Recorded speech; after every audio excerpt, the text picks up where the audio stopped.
Tamil Ai kings of South India have an ancient history going back over 2000 years to the Tamil Sangam era.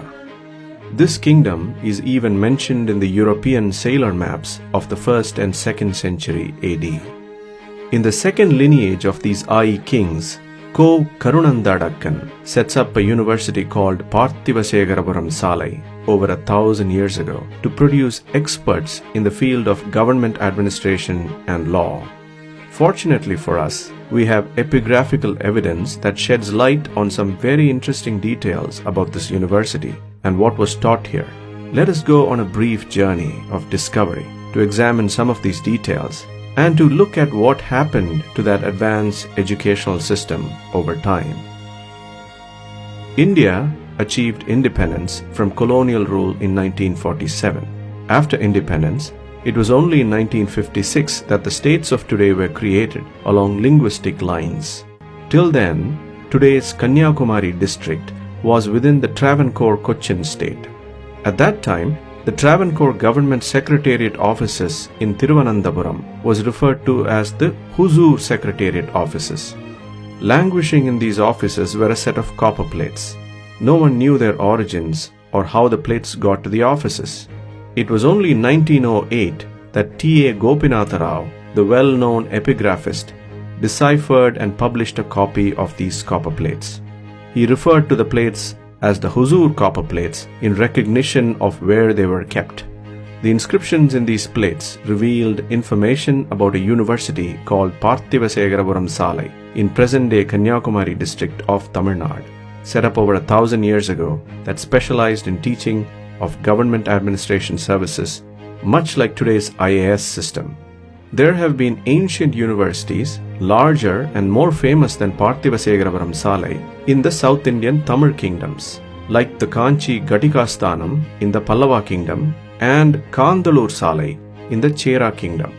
However, we have no detailed information on them, except for a few inscriptional and literary references here and there.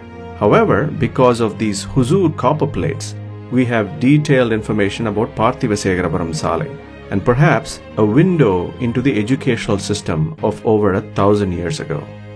Let us look at two specific details mentioned in the plates: the admission requirements and the course syllabus. The plates contain the following lines: Ipravesagam seyyum parisu Vayagarana Mimaya Purohita Punpaibu Vishram Ilan Trairajya Vivagaratthirku Vendum Ottudayan Idu Satyam என்று ஐவர் சட்டரை கொண்டு பஞ்சக்கம் செய்தான் புகவு பெறுவான். These lines refer to 3 requirements for the students who want to gain admission into this university. The first requirement is Vyakaranam, which refers to Sanskrit grammar. The second requirement is Mimayam, which refers to Purva Mimamsa, that deals with the methods of performing Vedic yagas, such as the Ashwamedha Yaga, for the benefit of the kingdom. The third requirement is Purohitam, which refers to the knowledge of Vedic rituals performed within the home. Aspiring students had to demonstrate that they met these 3 requirements with proficiency by getting certificates of recommendation from 5 sattars or experts in these subject areas.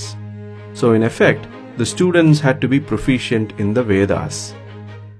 Besides the admission requirements, the plates also mention the course syllabus taught in this university as follows: இச்சாலைக்கு பெய்த கலத்தில் பவிழிய சரணத்தாருடைய கலம் 45, தைத்திரிய சரணத்தாருடைய கலம் 36, தலவாகார சரணத்தாருடைய கலம் 14, இனி வரும் கலம் 3 சரணத்தாருக்கும் ஒப்பது.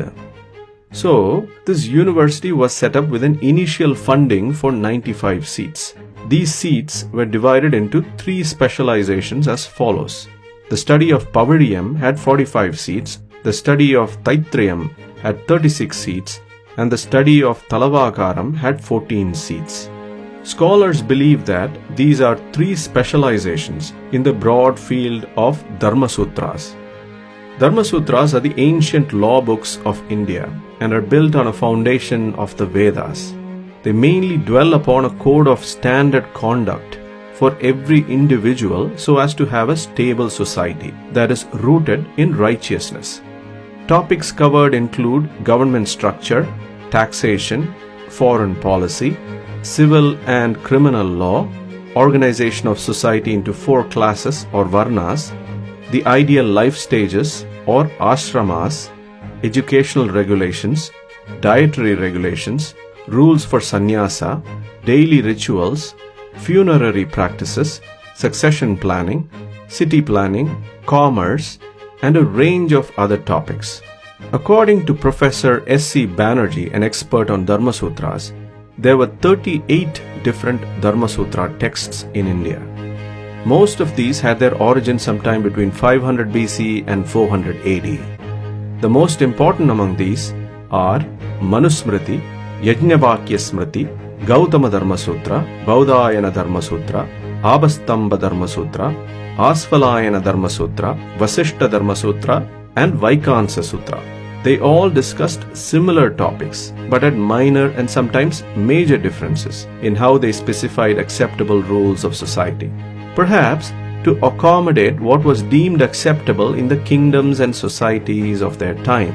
So in a sense, the laws evolved over time to suit society, just like today. So what happened to the study and practice of Dharma Sutras in India?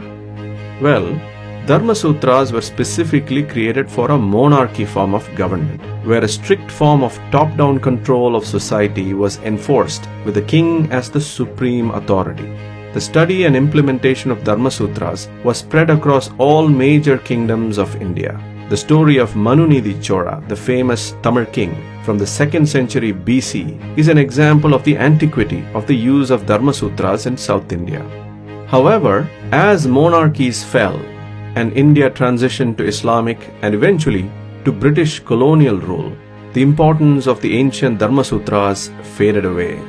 Instead, the British colonial power created a legal and administrative framework that was favorable to rule Indians as colonial subjects and to easily extract and take away the wealth of the land.